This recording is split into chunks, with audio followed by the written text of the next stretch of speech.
In 2003, actress Lana Clarkson was found dead with a gunshot wound to the mouth in the Alhambra home of record producer Phil Spector. Was this an accidental suicide, as Spector claims, or was this a cold-blooded murder? Today, we'll use my background in neuropsychiatry to try and understand this incident and the people involved. Please note that the topic covered today can be disturbing because someone did lose their life. I'm the Beverly Hills Shrink. Let's begin your session.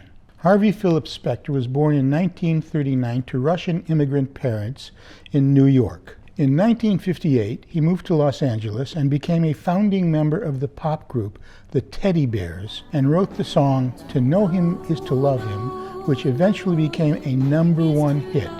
Throughout the 1960s, he attained success with numerous pop groups, including Broadway star Jean Duchon, the Ronettes, Gene Pitney, even Ike and Tina Turner. We should know that in 1968, Spector married Ronettes frontwoman Veronica Bennett. This 6-year marriage would be the second of 3. Previously, he was married for 3 years to Annette Marar. His final marriage to Rochelle Short lasted 12 years, from 2006 to 2018. In the early 1970s, Spector collaborated with the Beatles with respect to their abandoned album, Let It Be. As the 1970s progressed, people around Spector noticed that he became more withdrawn, reclusive, and isolated. Some have theorized that the change in him was due to a head injury sustained in a serious automobile accident in 1974.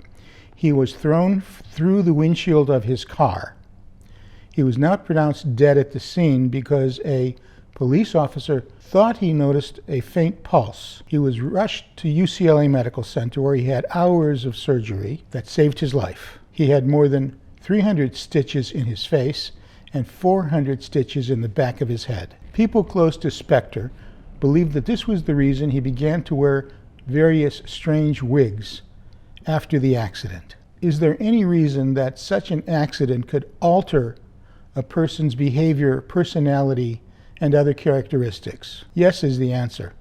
Absolutely. Head injuries have been misunderstood for many, many years and frequently not accurately diagnosed. When someone has a grade 3 concussion, which clearly Spector had, I don't know if he had any internal bleeding.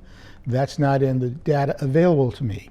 But just a grade 3 concussion causes brain damage. Some of it is permanent. You probably have heard of CTE, chronic traumatic encephalopathy, which afflicts many players in the NFL. It's really not a new discovery, it's just a new name, because previous to that, we had something called dementia pugilistica, the punch-drunk fighter who got progressive dementia, Parkinsonism, and other symptoms from being hit in the head so many times with fists. We don't know exactly what area of the brain was affected the most, but with that kind of trauma, the entire brain is jostled terribly. With the trauma that Spector must have experienced, there would be diffuse cortical injury.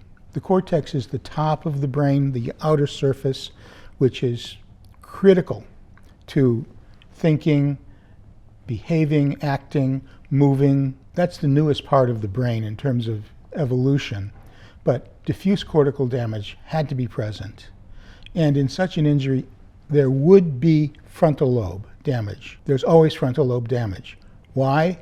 Because if you look at the structure of the skull, I mentioned boxing, it's like a boxing glove with the frontal lobe sitting on a ledge of bone. So even though there's cerebrospinal fluid to cushion the shock in the head, the frontal lobes get torn. Frontal lobes are critical for executive function, for attention, for personality and behavior moderation and modulation. Such people become disinhibited easily.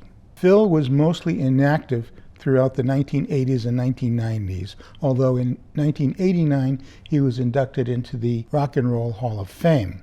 This kind of personal and social withdrawal, behavioral change, is very common in people with severe head injuries. This all leads up to the incident that occurred on February 3rd, 2003. Actress Lana Clarkson was found in Spector's home, slumped over in a chair. She had a gunshot wound in the mouth and broken teeth strewn across the floor. It was Spector's personal driver, Adriano D'Souza, who made the emergency call. He said that he thought he heard Spector say, "I think I killed someone." D'Souza claims that he saw Spector going out the back of the house with a gun in his hand. Spector was arrested, yet he remained free on a $1 million bail. Throughout the 2000s, Spector actually did some work in the entertainment industry. On March 19, 2007, Spector's trial began. In September of 2007, a mistrial was declared. A second trial began in October 2008, aiming for second-degree murder. On the 19th of April 2009, Spector was found guilty of killing Lana Clarkson. He was sentenced to 19 years to life in prison. Phil Spector died in 2021 after being intubated with a serious COVID infection. There is some interesting data we can take away from Spector's life and from the trial. Multiple short-term marriages. Spector's second wife, in her personal memoir, claimed that Spector had imprisoned her in his California mansion and subjected her to years of psychological torment. She went on to say that Spector had threatened to hire a hitman to kill her, potential serious brain injury due to a near-fatal accident. Spector's son claimed enduring sexual abuse by Spector. Spector's own testimony claiming treatment of bipolar disorder, otherwise known as manic depression. According to online information about the trial, the prosecution stated that Spector had previously pulled a gun on 4 women. In each case, he had been drinking and was romantically interested in the woman, but grew angry after the woman spurned him. The prosecution alleged that on each occasion he pointed a gun at the woman to prevent her from walking out. From a neuropsychiatrist's point of view, what is the most likely explanation for all of this? There are numerous factors here. Certainly, the traumatic brain injury is important, but remember that that occurred sometime after many of the events that have been described. He clearly had an issue with relationships with women, and from a psychiatrist's point of view, you point a gun at a woman when your own gun doesn't work. You'll pardon a potentially crude reference, but in psychiatry and psychoanalysis, a gun is a phallic symbol. And this is a person who seemingly couldn't keep a woman in his life. He ran through them quickly. He was a big star in Los Angeles. Big stars get away with murder. The publicists, the managers, they have connections all over. So let's first of all say that there's probably a lot more history with this person than we know about. We don't know anything about his childhood, so we can't include that. He was in a period of time where there was a lot of drug use. That can affect your brain. And if you use drugs after the brain injury, that would be very, very bad. Marijuana, LSD, all of the things that were around and still are around can cause horrific changes in a traumatized brain. The period of quiescence of almost 20 years. Well, he could have been depressed, certainly. He could have just decided to retire, or he could have been really having trouble trying to function adequately. I inferred that he made a lot of money in the music industry, so he didn't have to work. The sexual abuse of the son can mean a couple of different things. One, it could mean that Spector himself had been a victim of abuse and was acting out his own experience. It could also mean that he was having trouble with women, so he used his son. Those may not be pleasant interpretations, but they're obvious ones to a psychiatrist. The claim of bipolar disorder or manic depression may be very accurate. People with severe head injuries often are very labile and disinhibited, as I said earlier. They often develop what could be called a secondary kind of bipolar disorder. However, let's be careful. Psychiatric diagnoses come into legal cases frequently as a means of defense, and sometimes they're forthright and honest. Bipolar disorder has been and remains grossly overdiagnosed and poorly understood by many people. It's easy for experts to get on the stand and confuse jurors and other people with terminology and exhibits and experience.